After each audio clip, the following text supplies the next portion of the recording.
ایک صاحب سے ہم نے کہا کہ دیکھو بھائی، تم نے اولاد کو دین نہیں سکھا رہے، اب فسق و فجور میں اولاد مبتلا ہے، فسق و فجور میں اولاد مبتلا ہے، اب جناب آپ نے اپنی اولاد کو اس حد تک پہنچا دیا فسق و فجور تک، اب آپ کے بعد پھر ایسا نہ ہو کفر و شرک میں مبتلا ہو جائے، کیونکہ یہی ترتیب ہے نا، پہلے فسق و فجور میں ابتلا ہوتا ہے، پھر کفر و شرک میں ابتلا ہوتا ہے، ارتداد میں ابتلا ہو جاتا ہے۔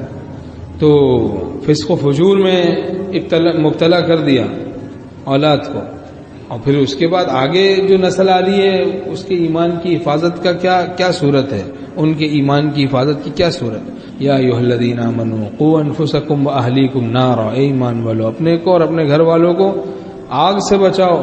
تو گناہ سے بچنا ہے، گناہوں سے بچانا ہے۔ یہ نافرمانی کی آگ اگر آدمی دعوت اللہ کا کام چھوڑ دیتا ہے، امر بالمعروف و نہی عن المنکر کا کام چھوڑ دیتا ہے، تو پھر وہ آگ بڑھتے بڑھتے کہیں ہمارے گھروں کے اندر داخل نہ ہو جائے۔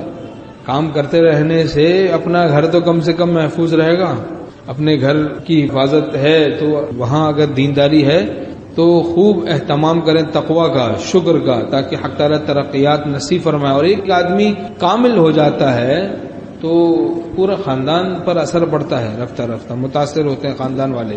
ایک آدمی کامل ہو جاتا ہے تو وہ جو عملی دعوت نہایت مؤثر ہوتی ہے، وہ خاموش دعوت ہے، نہایت مؤثر دعوت ہے، عملی دعوت، تو اس سے کتنے لوگ متقی بن جاتے ہیں۔ ان گناہوں کو معمولی نہیں سمجھنا چاہیے۔ بظاہر تو ہیں چھوٹی چھوٹی سی باتیں، جہاں سوز لیکن یہ چنگاریاں ہیں۔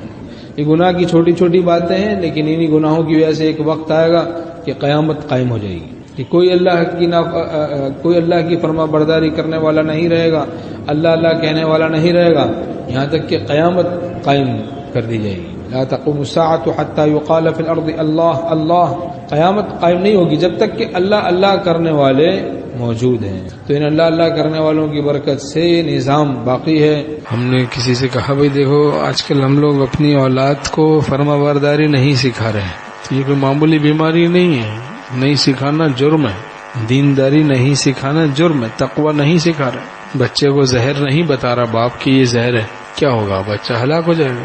آگ ہے بیٹا، اس کے قریب مت جاؤ، روک بھی نہیں رہا تو کیا ہوگا؟ بچہ تو ہلاک ہو جائے گا۔ تو روحانی زہر کے بارے میں آج کل بتا ہی نہیں رہے ہم لوگ، کہتے نہیں بھائی اب کیا ہوگا؟ ہلاک ہو جائے گا۔ تو اولاد کو گناہ سکھائے جا رہے ہیں، تقوی نہیں سکھایا جا رہا، تو فسق و فجور تک تو ہم نے پہنچا دیا، اور پھر وہ اپنی اولاد کو کفر و شرک میں مبتلا اندیشہ ہے کہ کر دیں۔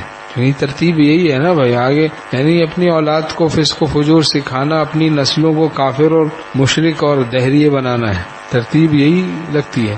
اور کیا ہے؟ کمزوری آتی جا رہی ہے نا، کمزوری۔ تو اپنی اولاد کو ولی اللہ بنائے، اللہ والا بنائے، نیک صحبت میں لے جائے۔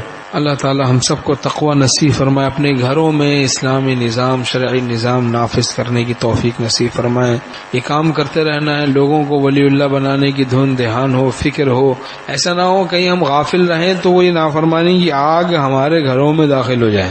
ایسا ہو رہا ہے، جو لوگ اہتمام نہیں کر رہے دوسروں کو بھی نیک بنانے کا، رفتہ رفتہ اپنے بارے میں غافل ہوتے جاتے ہیں، پھر وہ نافرمانی کی آگ ان کے گھروں میں پہنچ جاتی ہے۔ اب گھر کے کچھ افراد بے دین ہو رہے ہیں، اب سنبھلنا مشکل ہو جاتا، تو اپنی حفاظت کا ذریعہ ہے۔